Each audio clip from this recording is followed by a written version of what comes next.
আসসালামু আলাইকুম। তো আমি শুরু করি স্টেট থেকে। What is a state? স্টেটটা কি? আমরা বলি না রাষ্ট্র, স্টেট।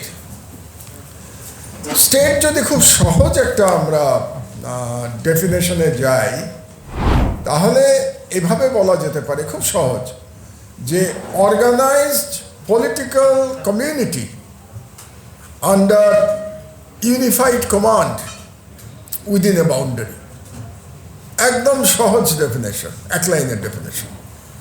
একটা অর্গানাইজড কমিউনিটি থাকতে হবে, তার একটা সিঙ্গুলার কমান্ড থাকতে হবে, আর একটা বাউন্ডারি থাকতে হবে, তাহলে এটা একটা স্টেট। তো স্টেট ফরমেশন কবে শুরু হলো? মানুষের ইতিহাস তো আমরা যদি ধরে নেই, আমরা জানি না ঠিকভাবে যে কত বছরের ইতিহাস, তাহলে আমরা এভাবে যদি ধরি যে আধুনিক মানুষের ইতিহাস লেটস সে 10,000 years, কথার কথা আমি বলছি, আমি এটা জানি এভাবে বলছি না, এটা নিয়ে অনেক বিতর্ক আছে, আমি ওই বিতর্কে যাচ্ছি না। 10,000 বছর যদি ধরে নেই, ইতিহাসের প্রফেসররা জানেন যে সত্যিকার অর্থে 5,000 বছরের বেশি আমরা কিন্তু আমাদের জ্ঞান নাই। আমাদের জ্ঞানটা মোটামুটি 5,000 বছর আমরা বলতে পারি। যারা আর্কিওলজিক্যাল কাজ করে না, একজন প্রফেসর বক্তৃতা দিয়েছেন, 1,500 বছর আগের জিনিসপত্র আমাদের কাছে আছে। এবং সেখান থেকে আমরা যদি দেখি, তাহলে প্রাচীনতম স্টেট কোনটাকে বলতে পারবো আমরা? আমরা অনেকগুলোর নাম বলতে পারি। ব্যাবিলনের কথা বলতে পারি, আসিরিয়ানদের কথা বলতে পারি, সুমেরের কথা বলতে পারি, ইজিপ্টের কথা বলতে পারি। এই দিকে আমরা আর একটু পরে আসবো, এশিয়াতে। আমি আগে ওই দিকে যাচ্ছি। এবং সর্বপ্রথম যে আইনের আলোচনা নিয়ে আমরা বইটই পড়ি, সেটা হচ্ছে হাম্মুরাবি কোড, আমরা যেটাকে বলি। হাম্মুরাবি কোড কোথায় পাওয়া গেছিল? এটা পাওয়া গেছিল ব্যাবিলনে। এবং হাম্মুরাবি কোড কবে তৈরি হয়েছিল এটা নিয়েও অনেক আলোচনা আছে, তবে আমরা মোটামুটি ধরে নিতে পারি ঈসা আলাইহিস সালামের জন্মের 2,000 বছর আগে, 2 থেকে 2,500 বছর আগে আমরা হাম্মুরাবি কোড এটাই পাওয়া গেছে। তার আগেও একটা কিন্তু কোড আছে, তার আগে আর একটা কোড আছে আরও 500 বছর আগেকার। এটা সম্ভবত কোড অফ উর বলা হয়, উর অঞ্চলের কোড, এই জন্য কোড অফ উর বলা হয়। হাম্মুরাবি কোডটা কি ছিল? আমরা নাম শুনেছি, কিন্তু আমরা কতজন জানি যে হাম্মুরাবি কোডটা কি ছিল? হাম্মুরাবি কোডটা অ্যাকচুয়ালি ছিল, আপনারা আজকাল মডার্ন যেটাকে সিআরপিসি বলেন না, আইনের বই, সিআরপিসি। হাম্মুরাবি কোড ওয়াজ বেসিক্যালি এ সিআরপিসি। ওখানে বলা হয়েছিল হাম্মুরাবি কোড, মানে রাজা হাম্মুরাবি বলছেন যে আমার কাজ হচ্ছে, বা আমার না, আমার পরে যারা রাজা আসবে তাদেরও কাজ হবে যারা অত্যাচারিত তাদেরকে রক্ষা করে। Very interesting. 1,500 আর 2,500, 4,000 বছর আগে বলা হচ্ছেন, রাজা হাম্মুরাবি বলছেন যে যারা সমাজে উৎপীড়িত তাদেরকে রক্ষা করার জন্যই এই code. So it is a CrPC. এবং খুব মজার ব্যাপার, হাম্মুরাবি কোডের মধ্যে একজন কৃষকের কি দায়িত্ব, একজন রাজার কি দায়িত্ব, ইভেন কি একজন স্লেভের কি দায়িত্ব, সেগুলো পর্যন্ত বলা ছিল হাম্মুরাবি কোডে। So very interesting. মানে এগুলো আরও পণ্ডিতরা বেশি জানবেন। আমি তো পণ্ডিত নই, শুধু পড়ি আর কি। আমি পণ্ডিতদের বই পড়ার চেষ্টা করি। তো এই যে অ্যানসেন্ট হিস্ট্রি আমরা বলি, তাহলে স্টেট ফরমেশনে আমরা যদি যাই, তাহলে আমাদেরকে ব্যাবিলনে চলে যেতে হবে, আমাদেরকে আসিরিয়াতে চলে যেতে হবে, সুমেরে চলে যেতে হবে, ইজিপ্টে চলে যেতে হবে। এবং এই যে লেখা এবং লেখালেখির যে ব্যাপারটা, এটা আমার চেয়ে মিজান অনেক ভালো জানে। এটাকে বলা হয়, একটা শব্দ আছে কিউনিফর্ম। কিউনিফর্মের যে লেখা, এই লেখালেখি হাম্মুরাবি কোডের আগেও হয়তো 1,000 বছর আগে পাওয়া গেছে, যেটা ইজিপ্টের। তার মানে প্রাচীন সভ্যতা বলতে আমাদেরকে কিন্তু ইজিপ্ট এবং ওই অঞ্চলটাতেই যেতে হবে, মেসোপটেমিয়ান ইজিপ্টে যেতে হবে আমাকে প্রাচীন সভ্যতা বলতে গেলে। অনেকে চায়নার কথা বলেন, চায়না কিন্তু আরও পরের। আমি যতদূর পড়াশোনা করেছি তাতে দেখেছি চায়নায় এই যীশুখ্রিস্টের জন্মের 1 থেকে 1,500 বছর আগের লেখালেখি পাওয়া যায়, তার আগে পাওয়া যায় না। আর আমি আরও এখানে যদি আসি, ইন্ডিয়ান সিভিলাইজেশনের কথা যদি বলি, তাহলে এটা আরও পরের কথা। যীশুখ্রিস্টের জন্মের 500 বছর আগে, তার পিছনে গেলে আর লেখালেখি খুব একটা পাওয়া যাবে না। আমাদের এখানেও। যেমন অশোকেরটা পাওয়া যায়, তো অশোক কবেকার? অশোক হচ্ছে যীশু খ্রিস্টের জন্মের 300 বছর আগে, কাজে অশোক সেই তুলনায় অনেক মডার্ন। তো এই যে রাষ্ট্রগুলো গড়ে উঠেছিল, তারা কি করত? তারা রাষ্ট্র করে তারা তাদের আশেপাশের যে জায়গাগুলো সেগুলো আস্তে আস্তে দখল করতো, তার মানে এক্সপান্ড করতো। কিন্তু এই এক্সপানশনগুলো সব লোকালাইজড এক্সপানশন ছিল, ইন্টারকন্টিনেন্টাল এক্সপানশন ছিল না।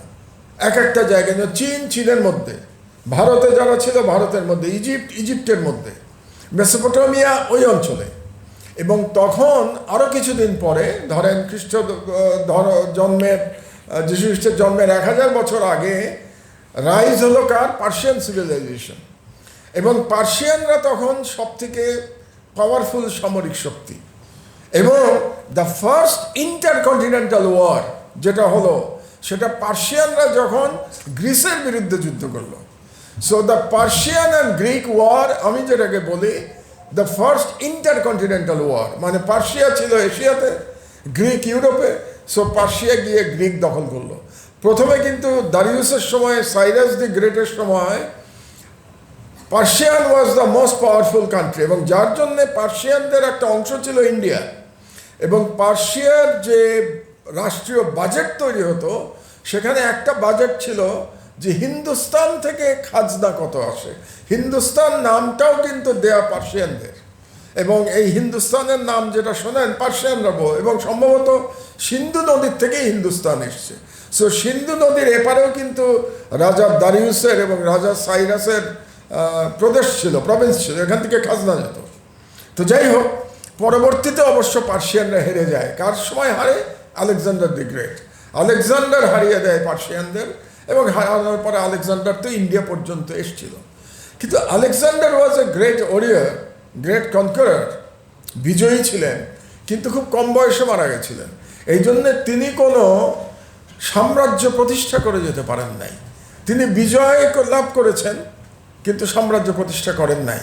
এবং তিনি অল্প বয়সে মারা যাওয়ার পরে তার যে জেনারেলরা ছিল অনেকে ভাগ হয়ে যায়। যেমন ধরেন একজন দুজনের নাম বলতে পারে টলেমি।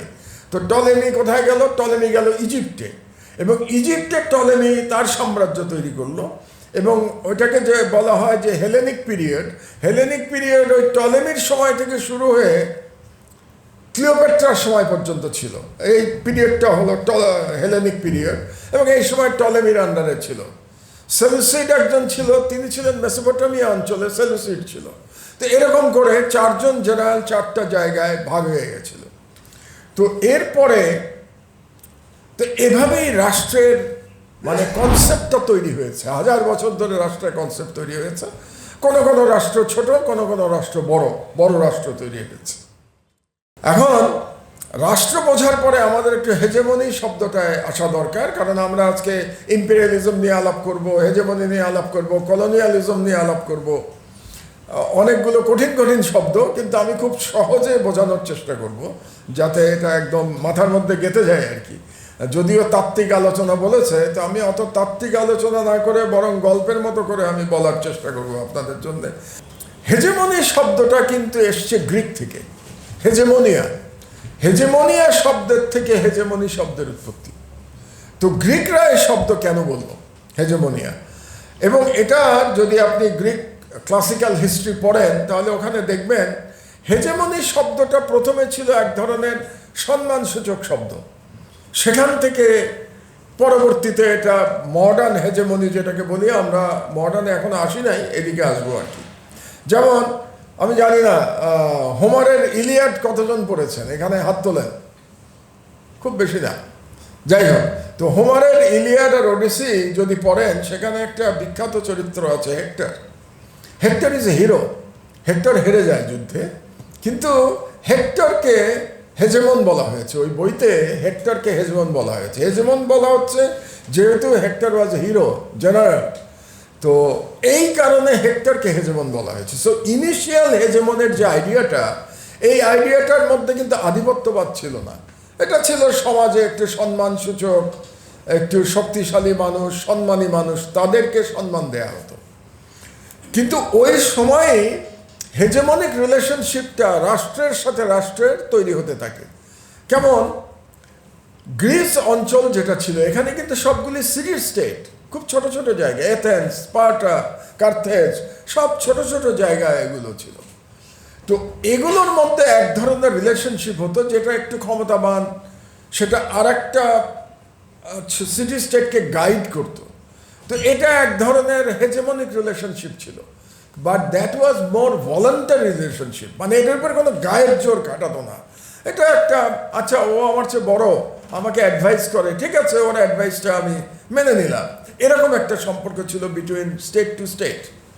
বাট একটা পর্যায়ে গিয়ে এটা কিন্তু যা হয় আর কি, যখন মিলিটারি পাওয়ার বাড়তে থাকে তখন আর এটা ভলান্টারি থাকে না, তখন এটা কোয়ার্সিভ রিলেশনশিপে হয়ে যায়। আপনারা বোঝেন তো পার্থক্যটা, ভলান্টারি অ্যান্ড কোয়ার্সিভের মধ্যে পার্থক্যটা বোঝা দরকার। মানে গায়ের জোরে, এটা মানতে হবে, দাদাগিরি আমরা যেটাকে বলি। একটা হচ্ছে যে ঠিক আছে আমি আপনাকে এটা অ্যাডভাইস দিচ্ছি, আপনি কি মানবেন না আপনার ব্যাপার। আরেকটা হচ্ছে এটা মানতে হবে। তো ওখানেও কিন্তু এই মানতে হবে স্টার্ট হয়ে যায়। এবং যখন the rise of Alexander the great যখন হলো, তখন definitely Alexander was the most powerful general, এবং তার কথা সবাইকে শুনে নিতে হয়েছিল। সো যদিও তিনি মেসিডোনিয়ার যুবরাজ ছিলেন, কিন্তু তিনি পুরো গ্রিক অঞ্চলের উপরে তার প্রভুত্ব বিস্তার করেন, এবং তারপরে তিনি পারস্য দখল করেন, পার্সেপোলিস দখল করেন, পার্সেপোলিস পুড়িয়ে দেন। সুতরাং হেজেমনির যে বিবর্তন, এই শব্দের যে বিবর্তন, এটা গ্রিক আমলেই শুরু হয়েছিল, এবং সেই বিবর্তন বর্তমান সময়ে এসে অন্য একটা রূপ ধারণ করেছে। তো এই যে হেজেমনি, এটা 20th সেঞ্চুরিতে নতুন করে একটু আলোচনায় আসে, এটা ডিসকোর্সটা নতুন করে শুরু হয়, এবং যে ব্যক্তি এটাকে আবার একটু নতুন করে বেশি মাত্রায় নিয়ে আসেন তার নাম গ্রামসি।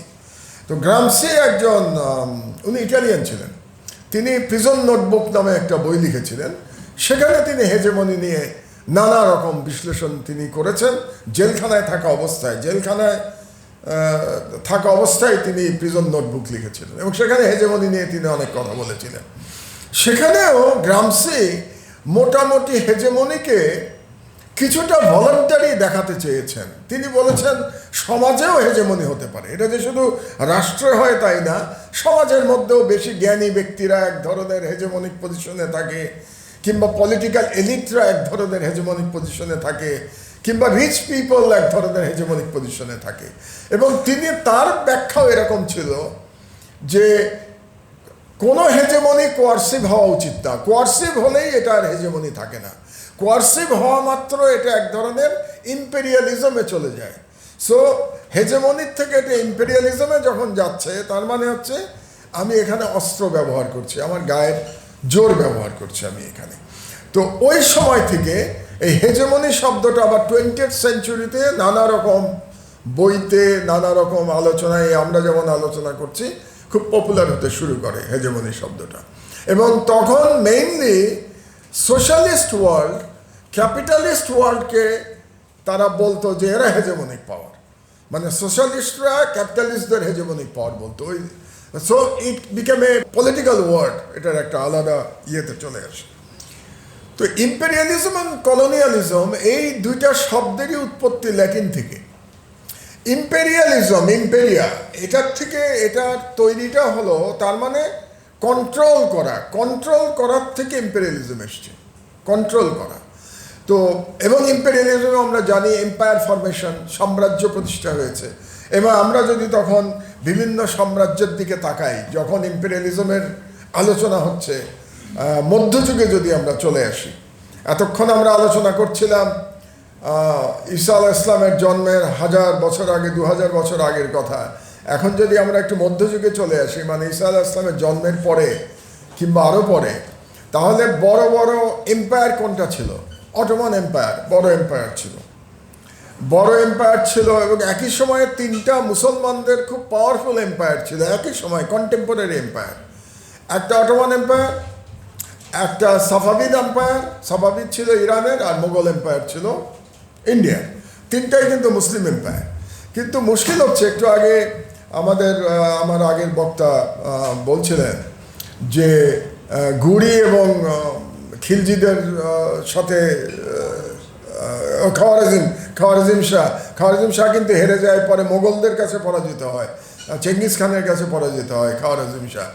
তো এদের লড়াইয়ের কথা বলছিলেন। মুসলমানদের ইতিহাসও নিজেদের মধ্যে লড়াইয়ের ইতিহাস, এটা হলো দুর্ভাগ্যজনক। যেমন আমি একটা উদাহরণ যদি দেই, অটোমান এম্পায়ারের যে প্রথম যিনি ছিলেন, প্রথম না দ্বিতীয়, বায়াজিদ ওয়ান যখন ইউরোপে যুদ্ধ করছেন ইউরোপের বিরুদ্ধে, এবং তিনি ইউরোপে ঢুকছেন, মানে ইস্টার্ন ইউরোপ দখল করে ফেলেছেন, পশ্চিম ইউরোপের দিকে যাচ্ছেন, তখন উজবেকিস্তানে উত্থান হলো তিমুরলেন বা তৈমুরলং, বিভিন্ন নামে তাকে বলা হয়। তো তার উত্থান হলো, এবং তিমুর, এরা সবাই কিন্তু তুর্কি রক্তেরই লোক, সবাই তুর্কি, কিন্তু একজনের সাথে আর একজনের যুদ্ধ। তো তিমুরলেন, আমরা তিমুরলেনই বলি, তিমুরলেন বা তিমুর দি গ্রেট, উজবেকিস্তানের national hero Timur the great, তিনি আক্রমণ করলেন বায়াজিদের মানে অটোমান এম্পায়ারকে, এবং যুদ্ধে জয়ী হলেন। যুদ্ধে জয়ী হয়ে বায়াজিদ ওয়ানকে তিনি প্রিজনার করলেন, এবং প্রিজনার করে তিনি নিয়ে আসলেন। এবং বায়াজিদ ওয়ান কিন্তু সুইসাইড করেছিলেন, মানে ওখানে বন্দি থাকা অবস্থায় হি কমিটেড সুইসাইড, বায়াজিদ ওয়ান। এই গল্পটা আমি এই জন্য বলছি যে এই যে মুসলমানরা নিজেদের মধ্যে যে যুদ্ধ করেছে, এই জন্যে তারা কিন্তু পশ্চিম দিকে খুব একটা অগ্রসর হতে পারে নাই। যদি নিজেদের মধ্যে ইউনিটি থাকতো, তাহলে হয়তো আজকে পৃথিবীর ইতিহাস অন্যরকম হলেও হতে পারতো। এটা হয় নাই, আল্লাহর ইচ্ছা ছিল না, আমরা বলতে পারি আল্লাহর ইচ্ছা নাই। আর একটা বলতে পারি যে আমাদের মধ্যে কখনো ইউনিটি ছিল না। কাজে আমরা যে বলি যে মুসলমানদের ঐক্য, আমিও বলি, আমি সারাক্ষণ বলি, কিন্তু এটা এক ধরনের ইউটোপিয়া। আমার কাছে মনে হয় যে এটা একটা ইউটোপিয়া, এটা বোধহয় কখনোই আসবে না মুসলমানদের ঐক্য। ইতিহাসে তো নাই মুসলমানদের ঐক্য, একমাত্র রসুল সাল্লাহ ইসলামের পরে বা এবং তারপরেও তো ঐক্য কি ছিল। আমরা যদি খোলাফায়ে রাশেদিনের কথাও আজকে নির্মোহভাবে ইতিহাস বলি এবং ভয় না পাই যে মোল্লারা আমাকে গাল দিবে, তাহলে নির্মোহভাবে যদি ইতিহাস বর্ণনা করি, তাহলে সেখানেও দেখবো ঐক্য ছিল না। এবং যে কারণে আমাদের চারজন খলিফার তিনজন কিন্তু নিহত হয়েছিলেন। আমরা যেন এটা ভুল, অবশ্য একজন নিহত হয়েছিলেন শুধুমাত্র সম্ভবত একজন ইহুদি কিংবা খ্রিস্টানের হাতে, কিন্তু বাকি দুইজন তো নিহত হয়েছিলেন মুসলমানদের হাতেই। তো সুতরাং মুসলমানদের ঐক্য তো খোলাফায়ে রাশেদিনের সময় ছিল না, কাজে এখন কোত্থেকে আসবে? তো এই যে সাম্রাজ্য যখন প্রতিষ্ঠা হলো, কিন্তু এই সাম্রাজ্য প্রতিষ্ঠা হওয়ার আগে পৃথিবীর সবচেয়ে বড় সাম্রাজ্য প্রতিষ্ঠা করেছিল রোমানরা। এই জন্য প্যাক্স রোমানা নামে একটা শব্দ আছে, মানে সর্বত্র রোমানরা। তো রোমানরাই প্রথম কিন্তু কলোনি শব্দটা ব্যবহার করে, এবং ব্যবহার করার কারণ ছিল তারা এটাকে ব্যবহার করেছিল অ্যাজ ফার্মার, মানে কলোনিয়া এই শব্দটা এসছে ফার্মার থেকে, কৃষি থেকে। তারা সেটেল করতো মানুষজনকে ফসল ফলানোর জন্যে, এবং সেখান থেকেই কলোনি শব্দটির উৎপত্তি হয়। এবং রোমানরা তো বিরাট, পৃথিবীর বিরাট জায়গা রোমানদের দখলে ছিল, যেমন সিরিয়া পর্যন্ত রোমানদের দখলে ছিল। সিরিয়াতে রোমানদের গ্যারিসন ছিল, বলা হয় জুলিয়াস সিজার নিজে সিরিয়াতে যুদ্ধ করতে আসছিলেন, ইতিহাসে এরকম কাহিনী। এবং যার জন্য সিরিয়াতে খ্রিস্টানের সংখ্যা অনেক বেশি ছিল। আপনারা জানেন যে ইসলাম আসার আগে সিরিয়াতে খ্রিস্টানরাই মেইনলি ওদের ধর্ম ছিল। তো রোমানরা পৃথিবীতে সবচেয়ে বড় সাম্রাজ্য প্রতিষ্ঠা করেছিল, এবং রোমানদের পরে পৃথিবীতে সবচেয়ে বড় সাম্রাজ্য প্রতিষ্ঠা হয়েছে 19th সেঞ্চুরিতে, এটা করেছিল ব্রিটিশরা। এবং ব্রিটিশ যে এম্পায়ার ছিল, সেই এম্পায়ারের থেকে বড় এম্পায়ার আজ পর্যন্ত, মানে ফর্মাল এম্পায়ার আজ পর্যন্ত আর তৈরি হয় নাই। এবং ওই সময়ের কথা আপনাদেরকে একটু বলি, 19th সেঞ্চুরির কথা। 19th সেঞ্চুরিতে ইউরোপিয়ান কলোনির সারা পৃথিবীর 85% was under colonial rule. 85% 19th সেঞ্চুরিতে, যেটা ভেঙে গেছে সেকেন্ড ওয়ার্ল্ড ওয়ারের পরে। মেইনলি পোস্ট কলোনাইজেশন শুরু হয়েছে after the second world war. তো সুতরাং Asia, Europe, Asia, Latin America এবং আফ্রিকা এর অধিকাংশ অঞ্চল এই ইউরোপিয়ানদের কলোনি ছিল, এবং এই জন্য আমরাও ইউরোপিয়ান কলোনি ছিলাম। আপনারা সবাই জানেন entire India, Sri Lanka, even Indonesia প্রথমে ডাচ কলোনি ছিল, পর্তুগিজ কলোনি ছিল ইন্দোনেশিয়া, শ্রীলঙ্কাও তাই, Dutch and Portuguese and finally British colony. কাজে এই লাস্ট কলোনি, বিগ কলোনি যেটা ছিল, সেটা ছিল ব্রিটিশদের। তো কলোনি অ্যান্ড ইম্পেরিয়ালিজমের মধ্যে পার্থক্য বুঝতে হলে আমাদেরকে যেটা বুঝতে হবে সেটা হলো যে কলোনির ক্ষেত্রে একটা সেটেলমেন্টের প্রশ্ন থাকে, ইম্পেরিয়ালিজমের ক্ষেত্রে সেটেলমেন্ট হতেও পারে, নাও হইতে পারে। মানে আমি একজন রাজা, আমি আর একটা দেশ দখল করলাম, কিন্তু আমি সেখানে সেটেল করলাম না, কিন্তু তাকে আমাকে খাজনা দিতে বাধ্য করলাম। So I am a imperial power, but I am not a colonial power. কিন্তু আমি রাজা, আমি দখল করলাম এবং আমার থেকে কিছু লোক ওখানে গিয়ে সেটেল করলো এবং তারা ওখানে রুল করলো, দেন ইট ইজ এ কলোনি। ব্রিটিশদের জন্য এই জন্য ইন্ডিয়া ওয়াজ এ কলোনি, কারণ ব্রিটিশরা ইউকে থেকে এসে ইন্ডিয়াতে এসে তারা শাসন করতো নিজেরা। So it was a colonial power. তো এই কলোনি শেষ হয়ে গেল সেকেন্ড ওয়ার্ল্ড ওয়ারের পরে। তো তারপরে পিরিয়ডটাকে আমরা কি বলবো? এটাকে বলবো আমরা নিও কলোনিয়ালিজম। তো নিও কলোনিয়ালিজম শব্দটা প্রথম ব্যবহার করেছেন একজন দার্শনিক, ফ্রেঞ্চ দার্শনিক জ্যাঁ-পল সার্ত্রে। জ্যাঁ-পল সার্ত্রে নিও কলোনিয়ালিজম ব্যবহার করেছেন। আর পলিটিশিয়ানদের মধ্যে এই শব্দকে পপুলার করেছেন তিনি হলেন কোয়ামে নক্রুমা। কোয়ামে নক্রুমা যে বই লিখেছিলেন নিও কলোনিয়ালিজমের উপরে, এটা প্রত্যেকটা পলিটিক্যাল সায়েন্টিস্ট বা ইয়ারের ছাত্রের পড়া উচিত, কারণ এটা পড়লে নিও কলোনিয়ালিজমের চেহারাটা আমরা বুঝতে পারবো। এবং সেখানে কোয়ামে নক্রুমা যেটা মেইনলি বলছেন সেটা হলো যে ইকোনমিক এক্সপ্লয়টেশনের জন্য কলোনিয়ালিজম যখন ব্যবহৃত হয়, দ্যাট ইজ হোয়াট ইজ নিও কলোনিয়ালিজম। ইকোনমিক এক্সপ্লয়টেশন, তার মানে উনি জোর দিচ্ছেন বেশি ইকোনমিক এক্সপ্লয়টেশনের উপরে, মিলিটারি পাওয়ারের উপরে না। বাট আমরা পরে দেখব যে মিলিটারি পাওয়ার, যে কোনো এক্সপ্লয়টেশনের পিছনে military power is an important element. কারণ মিলিটারি পাওয়ার না থাকলে তো আপনার কথা কেউ শুনবে না, আপনি এক্সপ্লয়েট করবেন কী করে? কাজেই মিলিটারি পাওয়ার ইজ রিকোয়ার্ড। কিন্তু যেটা বলতেন কোয়ামে নক্রুমা, উনি একটু সোশ্যালিস্ট ছিলেন, সোশ্যালিস্ট মাইন্ডেড ছিলেন।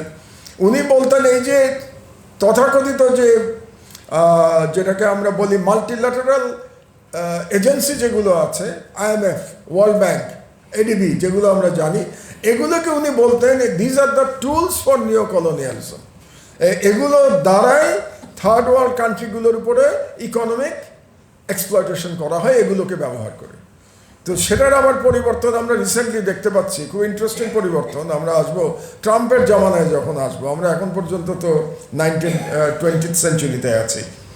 তো ব্রিটিশ এম্পায়ারের পরে তারপরে আরেকটা কলোনিয়ালিজম আবার আপনাদের মাথায় রাখতে হবে, সেটা হলো সেটলার কলোনিয়ালিজম। সেটলার কলোনিয়ালিজমের স্টেট মডার্ন যুগে, হোয়াট ইজ দ্য এক্সাম্পল বলেন? সেটলার কলোনিয়ালিজম স্টেটের এক্সাম্পল কি? Israel. Israel is the most modern example of settler colonial state. কারণ ইসরায়েলের যে জনসংখ্যা তার অর্ধেক, প্রায় 50% তারা settler, all European and mostly eastern European, eastern Europe থেকে এসছে। আরেকটা মজার ব্যাপার, এরা এসে কি বলে সেটেল করার পরে তারা নিজেদের নাম পরিবর্তন করে ফেলে। নাম পরিবর্তন করে তারা পুরনো হিব্রু নাম গ্রহণ করে। তাদের যে ইস্টার্ন ইউরোপিয়ান নাম ছিল এটা পরিবর্তন সবাই করেছে, গোল্ডা মেয়ার করেছে, নেতানিয়াহু করেছে। এদের কারো নাম অরিজিনাল নাম এটা ছিল না, এদের সবারই একটা ইস্টার্ন ইউরোপিয়ান নাম আছে। কিন্তু তারা এসে তাদের হিব্রু নাম নেয়, কারণ তারা বলতে চায় যে আমরা আদি। তারা বলে না যে গড আমাদেরকে এই ল্যান্ড দিয়ে গেছে সেই 3000 বছর আগে বা 4000 বছর আগে। হজরত মুসার কথা বলে, মুসা আলাইহিস সালামের কথা বলে যে ওনার সময় থেকে আমাদেরকে এই ল্যান্ড দেওয়া হয়েছে। So they want to prove যে আমরা এখানকার আদি বাসিন্দা, ওয়ারাস তারা কেউই আদি বাসিন্দা না, তারা সবাই ইউরোপিয়ান। তো ইউরোপিয়ানরা এখানে এসে একটা সেটলার কলোনিয়াল স্টেট তারা তৈরি করেছে। তো এই যে আমাদের যে লড়াই, আমাদের যে সাধারণ যে সমস্ত রাষ্ট্রের ক্ষমতা কম, তাহলে আমাদেরকে ইম্পেরিয়ালিস্টদের সাথে ফাইট করতে হয়, আমাদেরকে কলোনিয়াল পাওয়ারের সাথে ফাইট করতে হয় এবং আমাদেরকে হেজেমনির বিরুদ্ধে ফাইট করতে হয়। এখন বর্তমান পৃথিবী কোথায় বাস করছি আমরা? আমরা কি এখন আমরা মনে করি যে আমরা একটা ডেমোক্রেটিক মডার্ন এরায় বাস করছি, কিন্তু আসলে কি তাই? আসলে কিন্তু আমরা এখন আমেরিকান এম্পায়ারের আন্ডারে বাস করি। এখনও এক ধরনের ইম্পেরিয়ালিস্টিক ওয়ার্ল্ড অর্ডারের মধ্যে আমাদেরকে বাস করতে হয় এবং সেটার নাম আমেরিকান এম্পায়ার। তো বাংলাদেশে আনটিল দ্য বাংলাদেশে না, আই এম সরি, মানে পৃথিবীতে ওয়ার্ল্ড অর্ডারে until the ডিমাইজ of Soviet union একটা মাল্টিপোলার গ্লোবাল সিস্টেম ছিল। মাল্টিপোলার গ্লোবাল সিস্টেম বলতে সোভিয়েত ইউনিয়ন অ্যান্ড আমেরিকা, তাদের মধ্যে একটা ফাইট হতো, তাদের মধ্যে একটা আলোচনা করে পৃথিবী চালাতে হতো। বাট আফটার 1991 যখন সোভিয়েত ইউনিয়ন ভেঙে গেল, পৃথিবীর সিস্টেমটা টোটালি একটা ইউনিপোলার ওয়ার্ল্ডের দিকে আমরা চলে গেলাম, যেটা রুল বাই আমেরিকা। এবং আমি যেটাকে আমেরিকান এম্পায়ার বলি, অনেকেই আমেরিকান এম্পায়ার বলেন। ইকেনবেরি, নেক্সন, এদের বই যদি পড়েন তাহলে দেখবেন যে তারা এটাকে আমেরিকান এম্পায়ার বলে। অনেকে আবার এটাকে এম্পায়ার বলতে চায় না, কারণ এম্পায়ারের একটা ডেফিনেশন হলো যে আপনার ওই দেশটা দখল করতে হবে। তারা বলে আমেরিকা তো কোনো দেশ দখল করে নাই। তো হুইচ ইজ মেবি ট্রু, যে আমেরিকা তো নিজে এসে কোনো দেশ নিজে দখল করছে না, তো সে তার ইনফ্লুয়েন্স খাটাচ্ছে, তার ইচ্ছা সে মেনে নিচ্ছে, কিন্তু নিজের ট্রুপস পাঠায়, যেমন আফগানিস্তানে ট্রুপস পাঠিয়েছে আবার চলে গেছে, দখল করে রাখে নাই। তো এই জন্য অনেকে বলে আমরা কীভাবে এম্পায়ার হলাম, আমরা তো কাউকে দখল করছি না। বাট বেসিক্যালি আমরা এক ধরনের আমেরিকান এম্পায়ার সিস্টেমেই বসবাস করছি। যেমন ধরেন, আমরা যদি রিসেন্ট ইসরায়েল এবং ইরানের যুদ্ধের দিকে তাকাই, আমরা দেখব যে যতদিন আমেরিকা চেয়েছে ততদিন যুদ্ধ চলেছে। যে মুহূর্তে আমেরিকা ইসরায়েলকে বলেছে নাও ইউ স্টপ, ট্রাম্প বলে দিয়েছে, যুদ্ধ থেমে গেছে। এবং ইরানকে কিন্তু আমেরিকার নির্দেশ মেনেই চলতে হচ্ছে, যেহেতু মিলিটারি পাওয়ারে আমরা কেউ আমেরিকার সাথে পারছি না, কেউই পারছে না আমেরিকার সাথে, এমনকি চায়নাও পারছে না। আমরা গত 2 বছরের যদি গাজার ম্যাসাকার দেখি, আমরা দেখব যে চায়না শুধুমাত্র বড় বড় কথা বলা ছাড়া ইফেক্টিভ কোনো কাজ কি করেছে চায়না? একটা অ্যাকশন নিয়েছে ইয়ের পক্ষে, গাজার জনগণের পক্ষে, প্যালেস্টাইনের পক্ষে, কিংবা ইসরায়েলের বিপক্ষে। ইসরায়েলে যারা দেশ চালাচ্ছে তাদের অনেকেই কিন্তু রাশিয়ান অরিজিন, এবং রাশিয়ার থেকে একটা বিপুল সংখ্যক জিউরা এখানে এসে সেটেল করেছে। কাজে রাশিয়ার সাথে ইসরায়েলের সবসময় একটা আন্ডারস্ট্যান্ডিং বজায় থাকবে।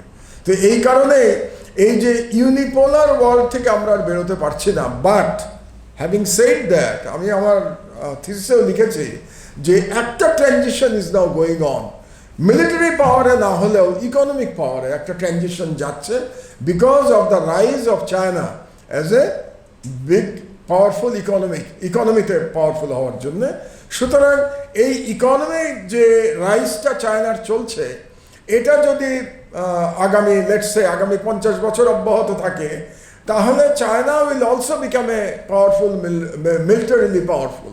কারণ যখনই টাকা থাকবে তারা সেই টাকা ব্যবহার করতে পারবে তাদের সেনাবাহিনী শক্তিশালী করার জন্যে, এবং টেকনোলজি।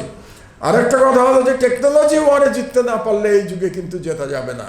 যেদিকে আমেরিকা অনেক এগিয়ে আছে, টেকনোলজির দিকে আমেরিকা অনেক এগিয়ে আছে এখনো।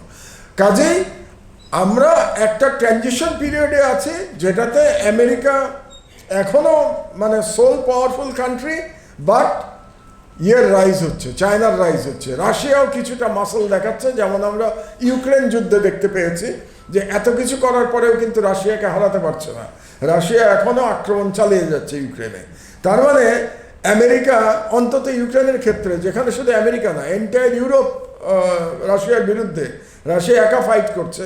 বাট স্টিল, যদিও আমি ব্যক্তিগত মনে করি এটা রাশিয়ান অ্যাগ্রেশন, এবং আমাদের ছোট দেশ হিসেবে কোনো অ্যাগ্রেশনকে সাপোর্ট করা উচিত না। এটা হচ্ছে আমার ব্যক্তিগত মতামত। সেই জন্যে আমি ইউক্রেনে রাশিয়ান অ্যাগ্রেশন সাপোর্ট করি না। কিন্তু তারপরেও এটা মানতে হবে যে Russia is challenging the western power. So এই যে ক্ষুদ্র ক্ষুদ্র চ্যালেঞ্জগুলো, Russian challenge in Europe, so ইউরোপে রাশিয়া যেটা বলতে চাচ্ছে যে ইউরোপে আমিও একটা পাওয়ার, কাজে আমাকে বাদ দিয়ে তুমি ইউরোপে কোনো অর্ডার তৈরি করতে পারবা না, excluding Russia. So that is the message Russia is giving to America. ইউরোপের ক্ষেত্রে আমার কথা শুনতে হবে, মানে রাশিয়ার কথা শুনতে হবে। সিমিলারলি